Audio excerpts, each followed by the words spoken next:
How to delete WeChat messages. So in order to delete WeChat messages for everyone, you may follow up the steps.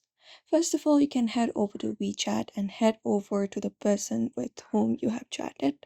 So you can head over to their profile and look for the send message option on the screen and then tap on it. And once tapped on it here, you will be getting your entire conversation. So you can just go ahead and locate up the chat which you would like to delete, or you can just go ahead and type in a new one. For example, this right here. So all you gotta do is if you find a mistake or if you don't wanna send it to them, you just need to long press on the message that you've sent. After that, you will be getting some options on your screen.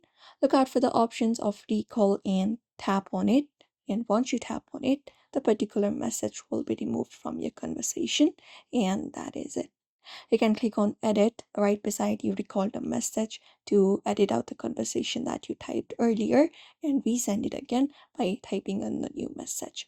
So this is how you delete WeChat messages for everyone in your WeChat. So therefore, I hope this video was helpful. Don't forget to give it a like, subscribe for more tips and tutorials, and we will see you in another video.